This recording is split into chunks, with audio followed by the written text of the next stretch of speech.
అందరికీ నమస్తే. ఆంధ్రప్రభ భక్తి ఛానల్‌కి స్వాగతం. నేను సంతోషి.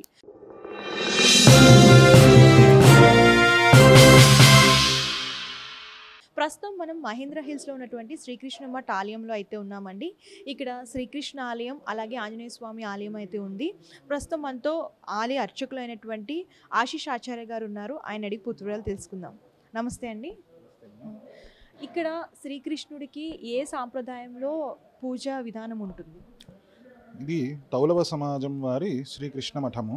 అయితే ఈ మఠంలో వచ్చేసి శ్రీకృష్ణుడు సాక్షాత్ ఉడిపిలో ఉన్న విధంగానే ఈ స్వామి ఉంటారు కాబట్టి ఆ ఉడిపి క్షేత్రంలో జరిగేటువంటి ప్రతి ఒక్క సంప్రదాయం అదే సంప్రదాయానికి అనుసరించి ఆ ఉడిపి మధ్వాచార్యుల యొక్క మూల మహాసంస్థానం అష్టమఠాధీశులు వారు ఏ పద్ధతిలో అయితే పూజ చేస్తారో అదే విధంగానే ఇక్కడ పూజ చేస్తామన్నమాట. కొద్దిగా మధ్వాచార్యుల యొక్క ఈ యొక్క సంప్రదాయంలో చాలా విశేషంగా మడి ఆచారాలు ఎక్కువగా ఉంటుంది. వేరే అన్ని ఆచారాల కంటే కూడా ఇక్కడ కొన్ని విశేషంగా మడి ఆచారాలు చాలా ఎక్కువగా ఉంటుంది. అంటే ఉదాహరణకు చెప్పాలి అంటే ఇప్పుడు ఇలాంటి ఒక చిన్న మైక్ పట్టుకున్నా కానీ మళ్ళీ వెళ్ళి స్వామిని ముట్టుకోలేము. తీర్థం తీసుకున్నా కానీ మరుసటి రోజే మనము మూలమూర్తిని ముట్టుకోవడానికి అధికారం ఉంటుందన్నమాట. ఇటువంటి విశేషమైనటువంటి ఆచారాలతో ఇక్కడ స్వామి యొక్క పూజ నిత్యం జరుగుతూ ఉంటుంది. ఇక్కడ ఎన్ని ఏళ్ళు అయిందండి ఈ గుడి స్థాపించి? ఈ యొక్క ఆలయం స్థాపించి 34 సంవత్సరాలు నిండిపోయిందమ్మా. అప్పటి నుంచి నిర్విరామంగా ఈ యొక్క ఆలయంలో స్వామికి నిత్య సేవలు, అలాగే వార్షికోత్సవాలు, శ్రీకృష్ణాష్టమి వేడుకలు అత్యంత ఘనంగా జరుగుతూ ఉంటుంది. అలాగే అప్పుడప్పుడు అష్టమఠాధీశులలో ఒక్కొక్కరు ఒక్కొక్క పీఠాధిపతులు అప్పుడప్పుడు వారు భాగ్యనగరానికి వచ్చినప్పుడల్లా ఈ మఠానికి వచ్చి వారు కూడా ఆ స్వామిని అర్చిస్తారు, పూజిస్తారు. కృష్ణాష్టమి రాబోతుంది కదా, ఇక్కడ ఎప్పుడు చేయబోతున్నారు కృష్ణాష్టమి? అంటే ఈ సంవత్సరం రెండు సార్లు వచ్చింది కదా కృష్ణాష్టమి. సో మీరు అంటే ఈ ఆలయంలో ఎప్పుడు చేస్తారు కృష్ణాష్టమి? సాధారణంగా కృష్ణాష్టమి 2 పద్ధతుల్లో చేస్తారు, చాంద్రమానము అలాగే సౌరమానము. చాంద్రమానము అంటే శ్రావణ మాసంలో కృష్ణపక్షములో అంటే పౌర్ణమి తర్వాత వచ్చేటువంటి అష్టమి నాడు ఈ యొక్క కృష్ణాష్టమి వేడుకలు సాధారణంగా అందరము జరుపుకుంటాము. అంతేకాకుండా సౌరమాన పంచాంగం ప్రకారం ఏమిటి అంటే సింహమాసము, సూర్యుడు సింహ రాశిలో ఎప్పుడైతే ప్రవేశిస్తాడో ఆ ప్రవేశించిన తరువాత రోహిణీ నక్షత్రం ఎప్పుడు వస్తుందో ఆ రోజున కృష్ణాష్టమి వేడుకలు చేసుకోవడము ఒక సంప్రదాయము. ఆ విధంగా ఈ యొక్క ఉడిపి క్షేత్రంలో సౌరమాన పంచాంగం ప్రకారము సింహమాసములో వచ్చేటువంటి రోహిణి నక్షత్రం రోజే ఆచరిస్తారు. ఆ ఉడిపి క్షేత్రంలో ఎప్పుడు ఆచరిస్తారో ఇక్కడ మా కృష్ణ మఠంలోనూ అదే రోజు ఆచరిస్తారు. ఆ విధంగా చూసుకున్నప్పుడు ఈ సంవత్సరము సెప్టెంబర్ 14వ తేదీ అష్టమి ఉపవాసము, అర్ధరాత్రి పూట సెప్టెంబర్ 14 అర్ధరాత్రి కృష్ణుడికి అర్ఘ్యప్రదానము, మరుసటి రోజు సెప్టెంబర్ 15వ తేదీన మనకి అనేక విధాలుగా ఉత్సవం జరుగుతుందన్నమాట. కృష్ణాష్టమి వేడుకలు, ఉట్లోత్సవం ఇత్యాది అనేక ఉత్సవాలు సెప్టెంబర్ 15వ తారీఖున చేస్తున్నాము. కృష్ణుడి గురించి అంటే కృష్ణాష్టమి రోజు ఆచరించవలసిన ఏమైనా పూజా విధానం కానివ్వండి, ఏమైనా దానం చేయడం కానివ్వండి, ఇలాంటివి ఏమన్నా ఉంటే ఏమైనా చెప్తారా? తప్పకుండా. శ్రీకృష్ణాష్టమి కృష్ణ అని నామస్మరణ చేయడమే చాలా విశేషము.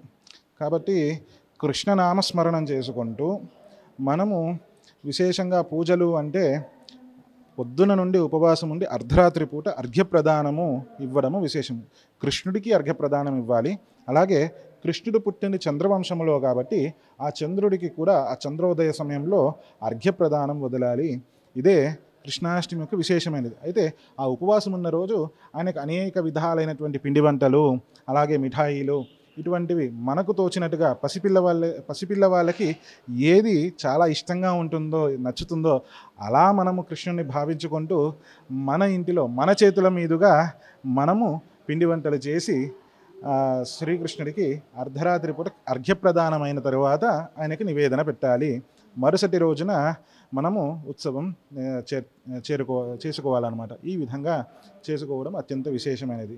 అలా ఉపవాసం ఉన్న రోజంతా మనము కృష్ణ భజన చేయడము, లేదా విష్ణు సహస్రనామ స్తోత్ర పారాయణం చేయడము ఏదీ తెలియదు అన్నప్పుడు ఒక చిన్న శ్లోకం అనేది, కృష్ణాయ వాసుదేవాయ హరయే పరమాత్మనే ప్రణతః క్లేశనాశాయ గోవిందాయ నమో నమః అంటూ, కృష్ణ వాసుదేవ హరయే పరమాత్మనే, అంటే కృష్ణ నీవు వాసుదేవుడివి, హరివి, సాక్షాత్ శ్రీమన్నారాయణుడివి, శ్రీహరివి, పరమాత్మవి నీవు.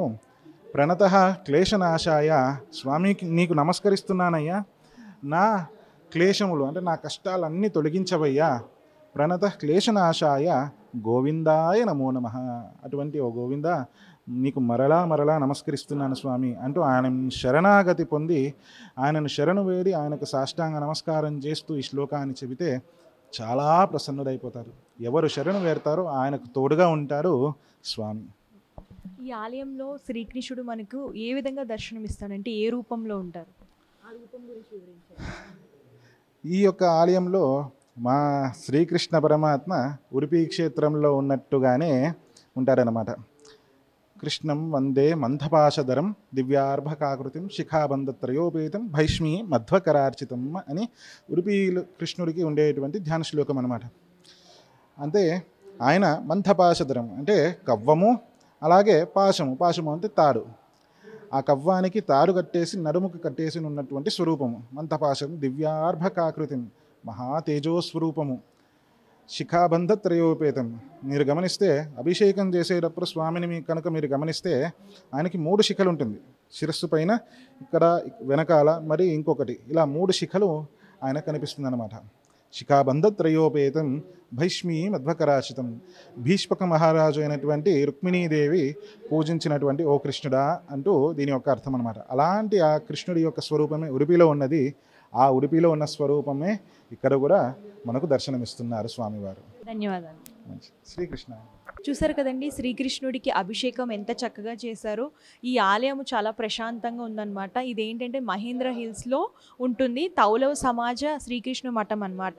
ఇక్కడ ఎవరైనా సరే వచ్చి శ్రీకృష్ణుని పూజించుకోవచ్చు. అలాగే ఆంజనేయ స్వామి కూడా ఉన్నారు. ఆయన కూడా ఇక్కడ ప్రత్యేకమైన పూజలను నిర్వహిస్తూ ఉంటారు. సో ఇదండి ఇవాళ ప్రత్యేకమైన ఆలయం. మరొక ఆలయంతో మళ్ళీ కలుద్దాము. సో ఇక్కడ ఏంటంటే కృష్ణాష్టమి చాలా ఘనంగా జరుపుతారు. మీరు కూడా రావాలి అని అనుకుంటే ఇక్కడికి రావచ్చు. Thank you.